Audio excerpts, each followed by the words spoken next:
key to environmental management, with statistics indicating that majority of households still rely on traditional biomass fuel such as charcoal and firewood as their principal source of energy for cooking and heating. Families in northern Kenya are beginning to gravitate towards renewable sources of energy as opposed to traditional fuels, thanks to teachings and outreaches by environmentalists and grassroots development partners. Shadrach Miti now reports. It is mid-morning at Milimani village in Wamba, Samburu County. A group of technicians are setting up a Flexi Biogas system, which is a flexible above-ground system that produces sustainable and affordable renewable biogas energy through an innovative digester system that is simpler to use and less costly to build and operate than the traditional fixed dome systems. We opted for the Flexi Biogas. It's basically made up of tarpaulin material, so you can actually remove it, fold it, and take it to another household. We are considering that this community has semi-permanent structures, and sometimes they move them to another location. The Flexi Biogas system does not require an agitator, and its digester is not a sealed tank, but simply a plastic bag made of PVC housed in a greenhouse tunnel.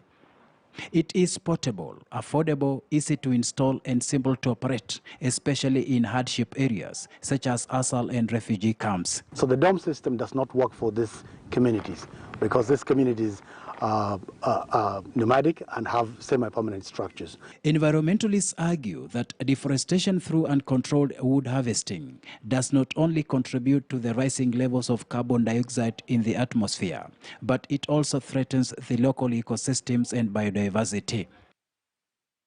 The Flexi Biogas system can contribute to climate change mitigation and adaptation by reducing the level of greenhouse gases emissions into the atmosphere. At present, it is estimated that 25% of all carbon dioxide emissions in developing countries are due to the use of firewood and charcoal as principal sources of energy for cooking, lighting, and heating.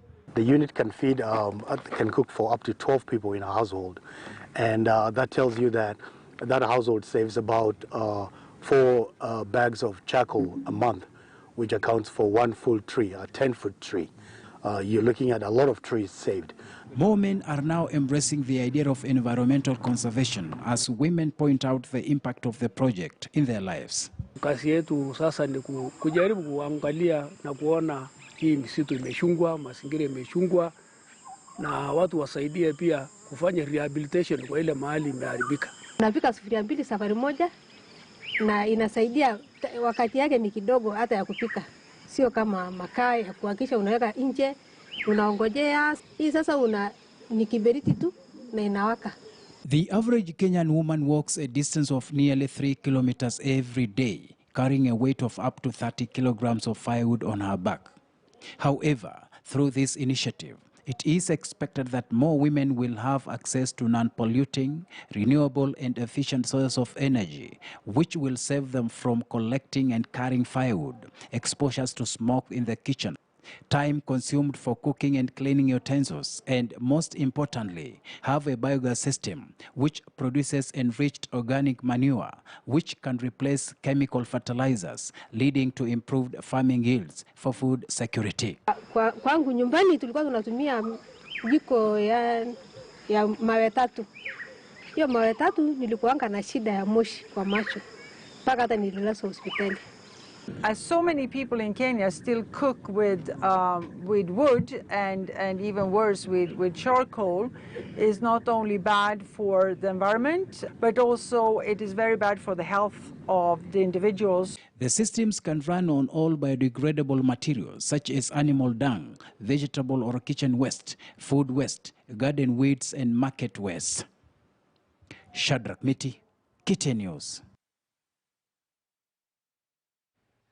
Now to a sad story now, and despite losing their firstborn daughter days ago, a family in Bibirioni